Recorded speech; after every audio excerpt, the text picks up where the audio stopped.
What's up, everybody? This is Chris from the Daily Audible here with video 2 of our FanDuel strategy series.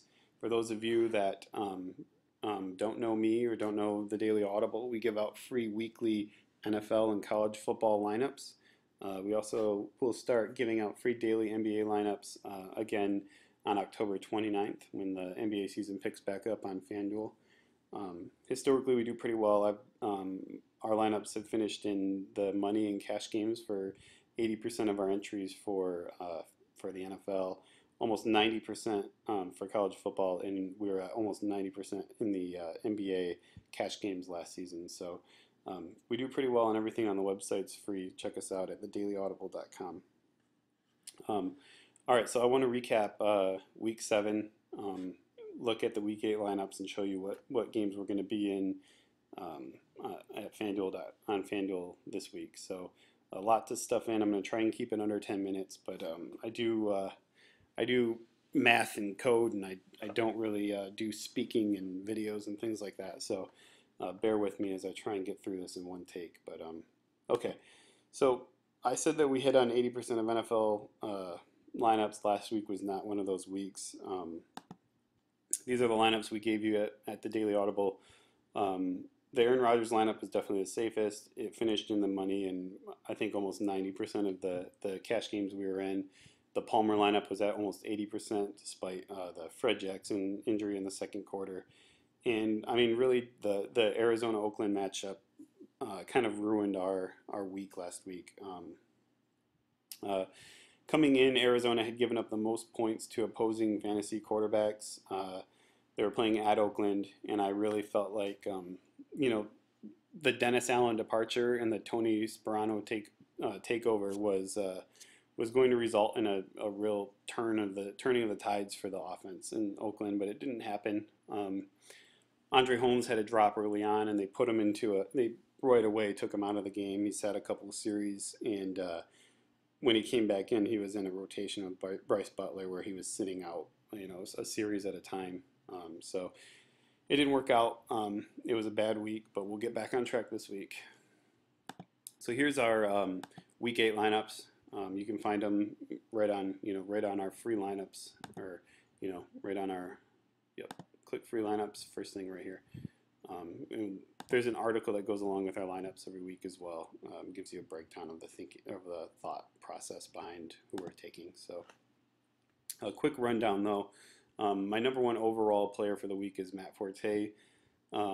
He's a guy that traditionally you think of him as like a 14 to 17 point FanDuel player because he doesn't score touchdowns, but lately he's been, they've been using him more and more in the red zone, and that pretty much has pushed him up to the number one running back. I mean, Murray's been consistent, but if Forte is scoring touchdowns, he's a better play because he gets so many receiving yards and so many receptions. My number 2 overall flex player is Des Bryant. The Redskins have given up more fantasy points to opposing wide receivers than any other team in the NFL this year. They actually are taking away the run fairly successfully. I think they're the number 12 team in total rush defense. That's yards per game, and they've only given up 3 rushing touchdowns all season. So this is a game that at home I expect Tony Romo and Des Bryant to have a huge game. I wrote in the article 275 yards and 3 touchdowns for Romo. Expect Bryant to get at least one of those touchdowns and to be over 100 yards this week. Pretty safe play with these two. I mean, they're going to cost you $17,000, but it's a safe bet. You're going to get a solid week out of Romo and Des Bryant. I mean, the Washington pass defense does not force turnovers. They have 3 picks on the whole year, and they've actually had a fairly easy schedule. So really safe play. I like this lineup a lot. The reason why I'm using Russell Wilson and Marshall Lynch together is Carolina's pass defense is ranked 22nd in the league. The rush defense is 26th in the league. They're a bottom 5 defense overall, and my assumption is that Seattle's offense is going to score at least 3 touchdowns. So if you think about Wilson's floor in this game is probably 225 yards and a touchdown, 14 points, somewhere right around there. And if he has a bad game like that, Marshawn Lynch is definitely going to find the end zone multiple times. That'd be the only reason that Russell Wilson wouldn't have more touchdowns himself. So using them together pretty much guarantees that you're going to have a combination of 3 touchdowns out of the 2 guys. They're going to rack up yardage because Carolina's giving up huge yardage to everyone they play. Um, so that's the thought process behind that. And I've already gotten emails that Teddy Bridgewater is Derek Carr 2.0 from last week, but that's just not the case. The Tampa Bay defense is the polar opposite of Arizona's. Arizona has a talented secondary that is struggling with the fact that their defense has completely taken away the opponent's run, and they're having a ton of attempts, a ton of yardage put up on them. Tampa Bay's secondary is not talented, and they're struggling to run Lovie Smith's Tampa 2, resulting in a ton of big plays, a ton of yardage. We saw what Joe Flacco did a couple weeks ago. Teddy Bridgewater is a pretty safe play here. I gave you him against the Falcons 3 weeks ago, and he put up almost 30 points. I don't think he has a 30-point game, but I think he's over 20, and at $5,400 at quarterback, you can't beat that. I mean, he's almost half what you're going to pay for Manning or Rodgers. If you're looking for a value wide receiver, take a look at Jarius Wright this week. He's averaging 10 points a game over the last 4, despite the fact that Minnesota's played Buffalo and Detroit in that stretch, both top 10 defenses. And in one of those 4 games, he also had Christian Ponder as his quarterback.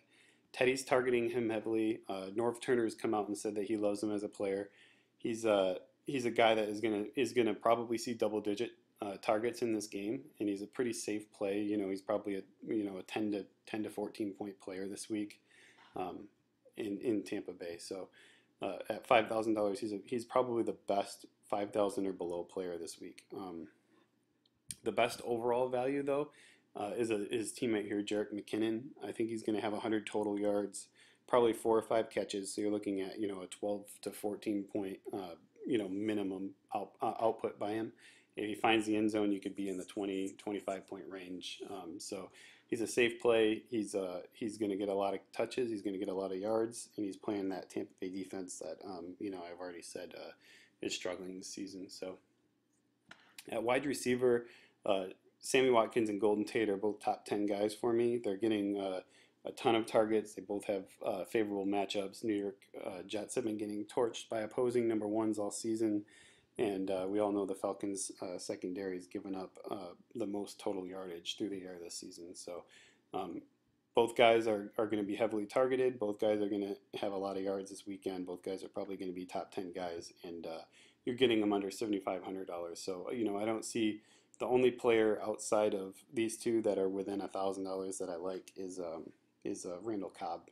He should have a nice week as well. But I prefer to save the $900 and use these two, as you can see. I'll show you a lineup with Cobb in a minute when we get to our entries for the week. But start Watkins, start Tate. They're both going to finish as top 10 guys this week. I gave you Reed and Cameron last week in my lineups, and it didn't work out. However, Dallas is giving up the most fantasy points to opposing tight ends this season. I think moving McCoy in and taking Cousins out is actually an upgrade for Reed and Garcon. It's probably a downgrade for Deshaun Jackson because Cousins was a lot more willing to throw the ball deep than McCoy is going to be. But I feel good about Jordan Reed. This is a nice matchup for him. He's probably going to finish it with at least 6 catches, 60 yards. Hopefully he finds the end zone. Jordan Cameron's riskier, and obviously you're paying more to use him. This overall is a riskier lineup for me, so I'm confident that Cameron's going to have a bounce back game this week. Oakland's defense struggles to stop really anything. Hoyer needs to play better. They're going to be at home. Hoyer's he's got to play better this week to keep his job. He completely whiffed on a 4-yard pass to Cameron in the end zone last week. I mean, it's been bad, but I think this is the week that they both play better, and I think that Cameron has that breakout game, hopefully 100 yards and a touchdown. If you're not confident starting him, don't, take him out, put Reed in, put Owen Daniels in. They're both safe bets. They both have nice matchups. I just have a feeling that this is going to be a breakout game for Cameron. Kicker, I'm not going to really cover kicker. Prater is a risky play, but I'm one of those guys that I look at Chandler's 10.5 point average, and I look at Prater's 6.5 point average, and and I just make a gut decision with each lineup whether those 4 points or at the most 8 points are worth the $600, or if I need that to upgrade another position. If you wanted to get rid of Prater here, what I would do, and I mean, if you wanted to get rid of Prater in this lineup, what I would do is swap out McKinnon and Forsett, and go ahead and upgrade him maybe to Chandler or another kicker. But I think Prater is going to have finally have a breakout game this Sunday in London. So Kansas City is the safest play at defense. St. Louis is giving up the most points to opposing defenses this season. Kansas City's been solid at home this year, so feel confident that you're going to get 6 to 10 points out of the Chiefs defense this weekend. Okay, so I went ahead and entered a $5 and $1 game with each lineup. So there's 18 in play. So out of the 200 we had starting last week, we lost 91 of it because we had 100 with the $18 that's already in play. There's $109 in the account. So yeah, it was a really rough week last week. What I'm going to do with these lineups though is run through just like we did last week, and I'll pull up the lobby. I'll sort it by NFL games, 50-50s. From you can leave it at free, but free to $5, and then I'll just go straight down the line and enter in the lineups, one at a time, just buzzing straight through like this, just like we did last week. That being said, I know some of you probably won't see this video until the Thursday games have passed, in which case, if you look at the way that FanDuel has this weekend set up, the Detroit game is early. The Detroit-Atlanta game is early Sunday, and the Sunday lineups will lock at 1. They want to let everyone have Sunday morning to put their lineups in. So if you want to use this weekend a Falcon, a Lion, a Bronco, or a Charger, you have to have your lineups in by 8:25 tonight. Otherwise, those players are not going to be available Sunday. Maybe they'll make some Sunday all day games available on Friday and Saturday, but as of right now, you can't. If that's the case, I'll show you a quick, what I would do with this Golden Tate lineup here is I would take Tate out, I'd take Doug Baldwin out, I'd swap Tate, basically upgrade him to Randall Cobb, and then I would, in place of Doug Baldwin, I would come down, as you can see, I have a $6,000 balance, but I would come down and swap him for, you have your pick. Allen Robinson, Miami, after what they did to, I think Jacksonville has a good chance of winning this game. I think they're a 5.5 point underdog. But after what Miami did last week in Chicago, I really don't want to touch Jacksonville players this weekend. I think Mike Evans is a nice play. Minnesota's secondary has been shaky. Glennon's been consistently putting up yardage, and Evans has scored in two games in a row. So that's what I would do. I would swap in Evans and Cobb for Tate and Baldwin.